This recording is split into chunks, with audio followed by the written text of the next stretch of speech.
Hey guys, welcome back to another Destiny the Taken King video, and this video I'm gonna show you where Zur is in the tower, and along with all the stuff he's selling, and I'm also gonna tell you guys like how good his stuff is. So he's over here in Tower North as usual, over here by this mysterious gate that no one knows that leads to. But anyway, today Zur is selling Armamentarium, which is a chest armor piece for the Titan, Bones of EAO, which is leg armor for the Hunter class, and then Purifier robes, which is another chest armor piece, but for the Warlock class, along with Might Multi-Tool and a Legacy Engram for the body armor this week. Anyway, so yeah, that's all the exotics he's selling, but anyway, starting with the Armamentarium, now this chest piece is probably, if not the second best, one of the best chess pieces in the game, in my opinion. Well, actually, I guess it depends on your playstyle. Like, this could be the best exotic armor pieces for the Crucible for you, depending on your playstyle. Because what it does is, and another thing, gain an additional grenade charge. So yeah, basically as it says, you can hold 2 grenades at once, which is really useful in the Crucible because especially if you're running this striker subclass, because as most of you know, the lightning grenade is really overpowered in the Crucible, or at least in most people's opinions. So having 2 of those is really useful. But to most people, Twilight Garrison, which I think I showed last week in my last week's Zur review, a lot of people think that's the best Titan armor piece, but honestly, it really depends on your play style. But Armamentarium is also really good for Crucible, and for PvE, it's also pretty useful. But in my opinion, I'd rather use Ruin Wings over the Armamentarium when it comes to PvP because it drops more heavy ammo and gives you more. But anyway, that's off topic. Armamentarium is still really good for both PvP and PvE. So yeah, and then moving on to the Bones of EAO. Now, what these boots do is not bound by law, upgrades double jump with an additional jump. So basically you just get an additional jump. Now this does not work on the blink jump if you have that, so you can't have like 2 blinks, say you blink once and then you get one right after that it will not give you that. But if you're using any type of jump, then it'll give you 1 extra. Even if you're using triple jump, so basically you'll have a quad triple jump, which is really, really good, I guess, for a lot of people. Now, in my opinion, these are not very ideal boots when it comes to Crucible, or I guess they could be if you want to like dodge a lot. If you're that type of player that jumps a lot to dodge, then maybe Bones of EAO can be quite useful in Crucible, but in my opinion, this is really good for PvE when it comes to getting to places that most people are unable to get to. So definitely really good boots for PvE, especially if you say you're about to fall, you can just jump back up with that um extra jump, so it can like definitely save your life in some situations, so definitely useful, I guess, in most situations in PvEs. But yeah.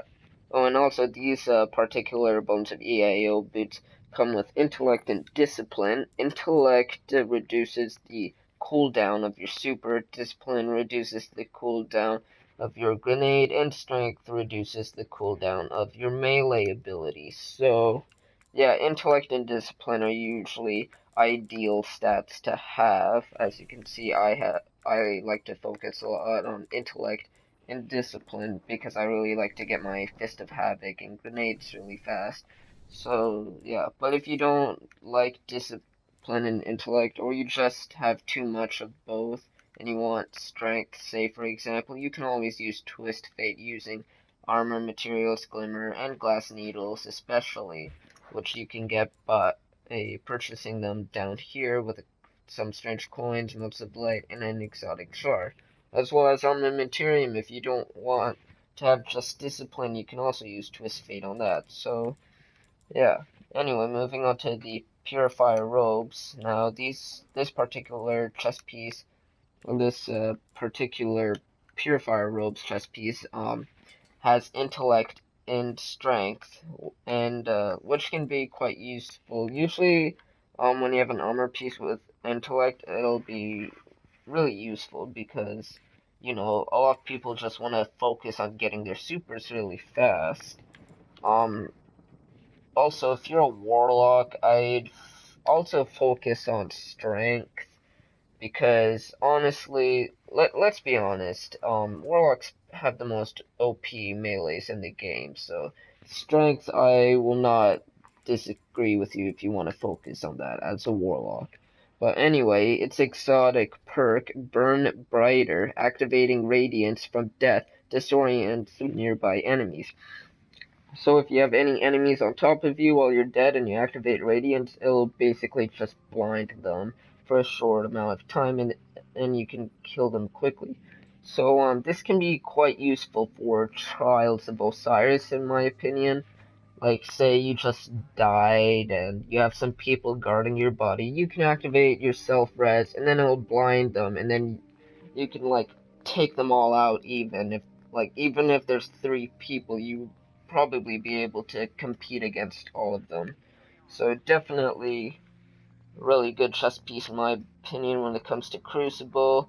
In terms of PvE, I guess it's also useful if you have trouble, if you're in a situation where you feel like self-res, it might not be a good idea because there's a lot of ads.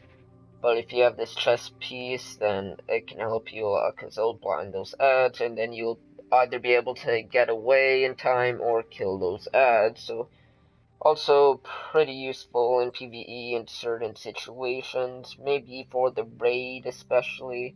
But yeah, and then yeah, that's all the armor pieces. In my opinion, they're all pretty good this week, especially Armamentarium. Definitely a really good chess piece for the Titan class. And then, yeah, moving on to Mida Multi-Tool, which is a scout rifle. Now, this is the gun Zero is selling this week. Now, this particular scout rifle is really overpowered in Crucible, like, honestly. In my opinion, it needs a nerf, but if you like to use it, then go ahead. I'm not gonna stop anybody. Not that I can anyway. But it's not that it's exotic perk that makes it OP, it's just Might Multi-Tool in general. Like, you can have it not upgraded at all, like, you don't need any of these perks to, like, 3-shot someone in the Crucible, because I have been 3-shotted by this. Like, if you're really good at landing headshots, this is the gun for you. Like, honestly, the Might Multi-Tool is really OP in the Crucible, and, definitely recommend picking this up if you're that type of player that just wants to get killed by using OP weapons. In my opinion, if you're a skilled player, like, just don't use it. You're gonna make people think you're trash at PvP. I'm not saying you're trash if you use it, but I don't know, like, it's just annoying in my opinion, but I'm not gonna really get mad at anyone for using it, but honestly, if you want to prove you're good at Crucible, don't use this, but if you just want to get kills and you don't care, then definitely use this, just whatever. But yeah, I didn't mean it when I said you're trash if you use this. You're not, like, so it's just really OP gun. But yeah, that's Mighty Multi-Tool, so really good scout rifle. And then moving on to the Legacy Engram for the body armor this week. Now, this will give you a chance of getting the Year 1 chest piece exotic armor you're looking for with a Year 1 defense value. Don't be fooled by this, it'll only give you maximum defense of 170 defense. You can't upgrade it any more than that, because it's a Year 1 exotic, and its defense is really low. But if you're trying to complete your exotic chest piece armor collection, or just your armor collection in general, and you need an exotic armor chest piece, then why not pick this up, and then maybe you'll get the armor piece you're looking for. 29 strange coins is a lot, but it's not really a big deal if you have a lot of strange coins, in my opinion. But yeah, that's all the exotics for this week. Now moving down here, we got a plasma drive vehicle upgrade, which upgrades a blue sparrow to a purple sparrow when you have it equipped. If you consume these, same with the emerald coil, and then 3 heavy ammo synthesis for 1 strange coin. And when you consume a heavy ammo synthesis, for those of you who don't know, it will refill all your heavy ammo, and then you can purchase 3 of coins for 7 strange coins, which basically gives you a chance at getting an exotic engram to drop for you when you kill an ultra boss after consuming one of these. Also good for the crucible, and then you can also purchase 3 glass needles for 3 strange coins, 3 multiply, and 1 exotic shard. A little pricey, but definitely worth it to many people who are trying to re-roll their exotic armor pieces. And then 1 multiply for 2 strange coins. But please don't be fooled by this. Don't purchase this. It's a really big rip-off. Like, honestly, strange coins are way more valuable than multiply. So, like, spending 2 coins for 1 multiply, it's just a rip-off, because you get 5 multiplied every time you level up that blue experience bar at the bottom of your screen, like you can see right there. And also you can go to the speaker over here if you really need multiply. If you're a player in Year 1 and you have some Ascendant shards or Radiant shards, you can turn them in and get multiplied here. So honestly, I'd rather go to the speaker to get multiplied than going to Xur. There's no point. But anyway, that was a little off topic slightly. But yeah, that's pretty much everything Xur has this week and all his items reviewed. I hope you guys enjoyed the video, and I'll see you guys next time.